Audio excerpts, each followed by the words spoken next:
Hello and welcome to social science. हमने class 9 revision 2023-24 final examination के लिए revision series को स्टार्ट किया है और ऑब्जेक्टिव ये है कि हम सारे चैप्टर्स को रिवाइज करेंगे जो भी हमारे सीबीएसई सिलेबस के अकॉर्डिंगली फाइनल एग्जामिनेशन के लिए यहाँ पे आ रहे हैं। और इसमें हमने फर्स्ट चैप्टर जो स्टार्ट किया है वो है फ्रेंच रेवोल्यूशन, जिसका हमने लास्ट टाइम पे एक बेसिक इंट्रोडक्शन देखा था, जहाँ पे हमने ये देखा था लुई 16 जैसे ही पावर में आते हैं वहाँ पे इकोनॉमी की कंडीशन बहुत ही ज़्यादा खराब थी और ऐसे में उनका 13 वॉर ऑफ इंडिपेंडेंस जो अमेरिकन वाली कॉलोनीज थी उनको सपोर्ट करना against the common enemy Britain, उसने जो ऑलरेडी यहाँ पे डेप्थ था फ्रांस के ऊपर उसको और इंक्रीज कर दिया था। कितना इंक्रीज कर दिया था? यस, बिल्कुल करेक्ट, 2 बिलियन लिब्रे टू 3 बिलियन लिब्रे। अब बच्चे आज का जो टॉपिक है वो है टैक्सेशन सिस्टम, वो इसी से रिलेटेड है।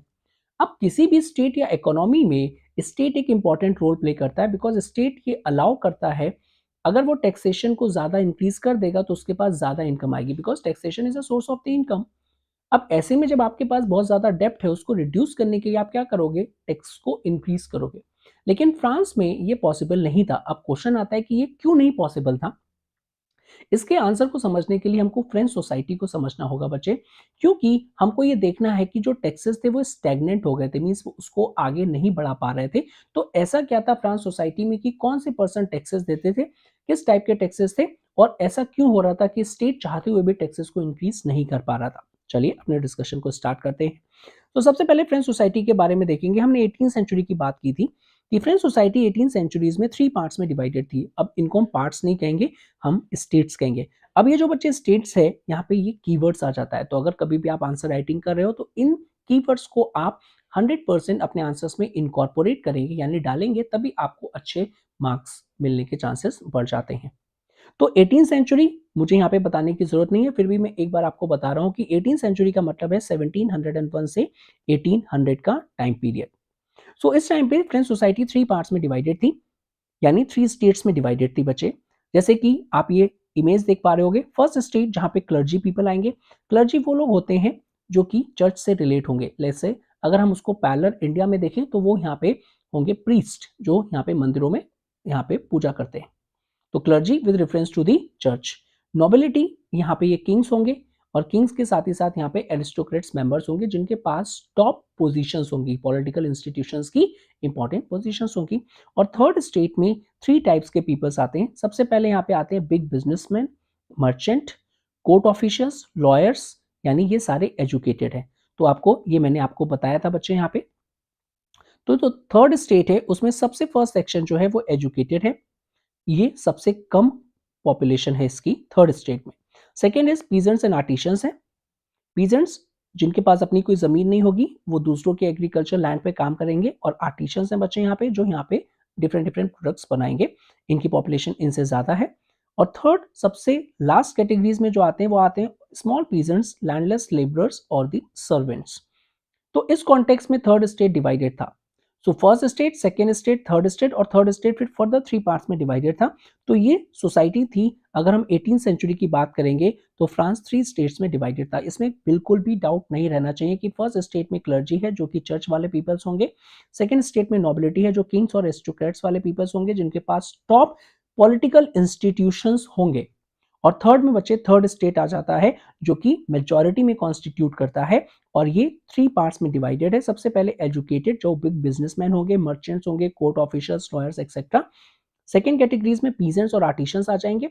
अब पीजेंट्स यहाँ पे हो सकता है कि इनके पास कुछ जमीन हो तो ये अपने खेत पे काम करेंगे, और उनसे भी छोटे स्मॉल पीजेंट्स, लैंडलेस लेबरर्स आ जाएंगे जिनके पास बिल्कुल भी जमीन नहीं है और वो दूसरों की एग्रीकल्चर फील्ड पे यहाँ पे काम करेंगे। तो ये सोसाइटी थी यहाँ पे, जिसको हम यहाँ पे बोल सकते हैं कि जो थर्ड स्टेट है उसमें कुछ रिच पीपल हैं और अदर्स पुअर पीपल्स, यानी थर्ड स्टेट भी फर्दर डिवाइडेड है 3 कैटेगरीज में। सो प्रॉब्लम क्या थी first state, second state, third state में? प्रॉब्लम ये थी कि जो भी टैक्सेशन सिस्टम था, जो भी टैक्सेस थे वो सिर्फ और सिर्फ थर्ड स्टेट के मेंबर्स को ही पे करने थे। फर्स्ट स्टेट और second state are completely exempted from the taxes, means they are not going to pay any sort of taxes. Although इनके पास जो रिसोर्सेज थे वो बहुत ज्यादा थे, लेकिन सारा जो बर्डन था बच्चे वो थर्ड स्टेट के ऊपर ही था टैक्सेस का। और यही रीजन था कि टैक्सेस जो थे ना वो स्टेगनेंट हो गए थे, मींस वो आगे इंक्रीज नहीं हो सकते थे बिकॉज वो ऑलरेडी बहुत ज्यादा थे। इसको और अच्छे से अंडरस्टैंड करने के लिए आपको मैं एक सिस्टम बताता हूं जो है फ्यूडल सिस्टम। जो इन स्टेट्स में काम करता था और ये बहुत ही पुराने टाइम से चला आ रहा था, 13-14 सेंचुरी, जिनको मिडिल एजेस के नाम से जानते हैं। अब ये फ्यूडल सिस्टम क्या था? देखिए ज़रा, ये जो डायग्राम है इसके कॉन्टेक्स्ट में समझिए। जो किंग है वो यहाँ पे कंट्री की सारी लैंड ओन करता है और लॉज बनाता है। अब किंग क्या करेगा? उसके पास रिसोर्सेज तो बहुत ज़्यादा है, लेकिन उसको क्या चाहिए? उसको चाहिए आर्मी, उसको चाहिए कमांडर्स। तो ऐसे में किंग अपना कुछ पोर्शन, जिसको हम फीफ बोलते थे, तो वो लैंडलॉर्ड्स और नोबल्स में बांट देता था। जो यहाँ पे ये जो लॉर्ड्स हैं इनको बांट देता था। अब इसमें क्या होता था बच्चे, जब किंग नोबल्स को यहाँ पे अपने पोर्शन, अपनी लैंड के पोर्शंस में से कुछ पोर्शन दे रहा है, इसके कॉन्टेक्स्ट में इन नोबल्स से बोलता था, एक एग्रीमेंट करता था कि जब भी मुझे सोल्जर्स और हॉर्सेस की रिक्वायरमेंट होगी तो आप मुझे प्रोवाइड करवाओगे। मींस इन शॉर्ट में, आर्मी अगर मुझे रिक्वायरमेंट होगी तो आप प्रोवाइड करवाओगे, और इसके बेसिस पे मैं जो आपको सैलरी दे रहा हूँ वो क्या है? एक पीस ऑफ लैंड, जो कि आप उस पर आराम से एग्रीकल्चर करवा के आप अपनी इनकम को जनरेट कर सकते हो। अब बच्चे, ये जो नोबल्स हैं ये खुद काम थोड़ी ना करेंगे यहाँ पे। सो नोबल्स क्या करते थे? Nobles gave some land to the professional soldiers. जो बड़े बड़े नोबल्स थे ना, अब क्या करते थे? वो प्रोफेशनल सोल्जर्स को जमीन दे देते थे। इन रिटर्न में जो नोबल्स थे वो ये बोलते थे कि जो सोल्जर्स हैं, मैं आपको जमीन दे रहा हूँ, और मैं जब भी आपसे कहूंगा फाइट करने के लिए तो आप मुझे रेडी रहोगे, और आपकी जो इनकम होगी, जो मैंने आपको जमीन ट्रांसफर की है, उसको आप यहाँ पे एग्रीकल्चर के लिए यूज करके अपनी इनकम को जनरेट करोगे।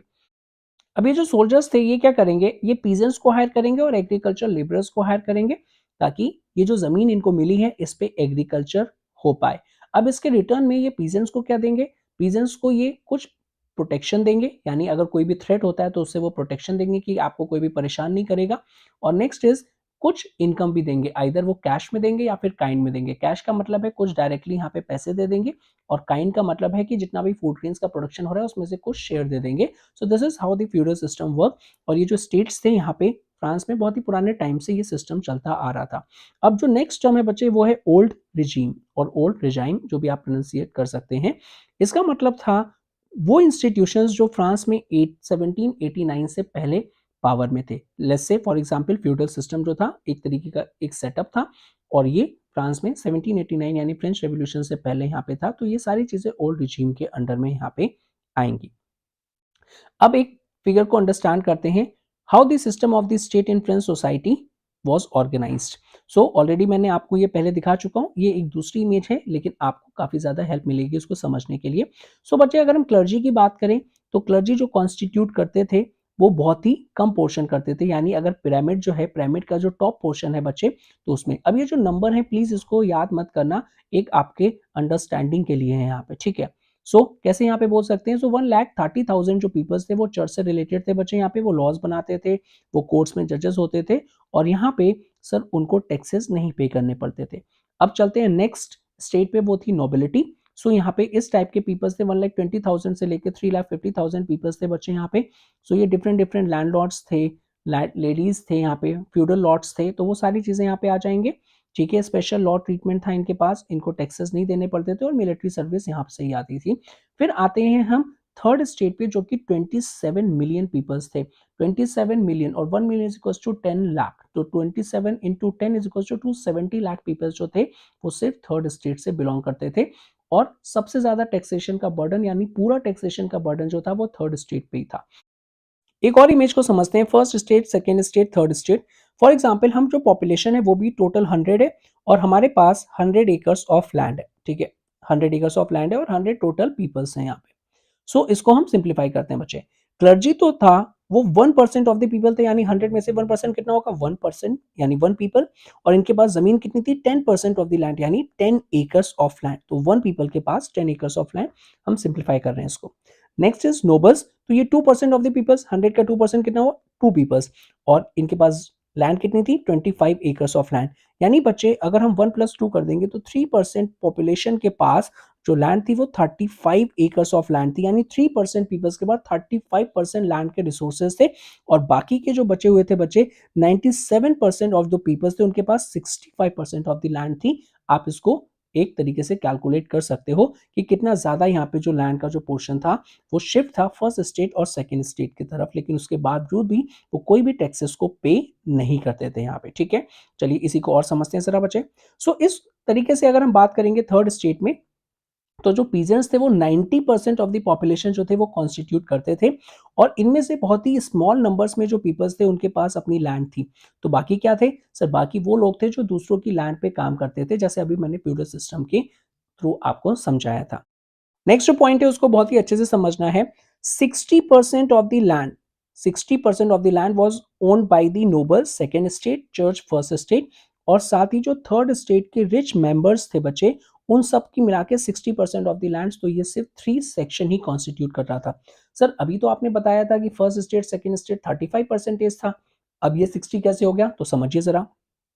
First state plus second state is equal to 35% of the land. लेकिन बच्चे इसमें मैंने एड ऑन कर दिया है कि जो भी थर्ड स्टेट के रिच मेंबर्स थे, जिनके पास ज्यादा जमीन थी, तो वो 25% थे। तो इसीलिए मैंने यहाँ पे first state church, second state nobles, इनकी 35% हो गई, और थर्ड स्टेट के जितने भी रिच मेंबर्स थे यहाँ पे, दैट इज 25% उनका हो गया, तो टोटल 60% ऑफ द लैंड सिर्फ और सिर्फ इनके पास थी। ठीक है, तो इस तरीके से हम यहाँ पे बोल सकते हैं। अब प्रॉब्लम क्या थी कि जितने भी मेंबर्स थे फर्स्ट टू स्टेट्स के, चाहे वो चर्च हो या पे नोबल्स हो, इनके पास प्रिविलेजेस थे, और ये जो प्रिविलेजेस थी ना, ये बेस्ड ऑन बर्थ थे। What does this mean? For example, अगर कोई ए मेंबर जो है वो आइदर फर्स्ट स्टेट या सेकेंड स्टेट से बिलोंग करता है, तो इसके पास ये प्रिविलेज है कि वो कोई भी टैक्सेस पे नहीं करेगा। अब इसी फैमिली में कोई भी और यहाँ पे जनरेशन, नेक्स्ट जनरेशन आ गई, उनके यहाँ पे बेबीज हो गए, वो बड़े हो गए, तो सेम चीज इनको पास ऑन हो जाएगी, यानी प्रिविलेजेस बेस्ड ऑन बर्थ की। अगर आप फर्स्ट स्टेट या सेकंड स्टेट में आपने बर्थ लिया है, तो बस आपके बर्थ लेने से ही you are exempted from paying any taxes. ठीक है, तो इस टाइप के यहाँ पे जो प्रिविलेजेस थे, that was based on the birth.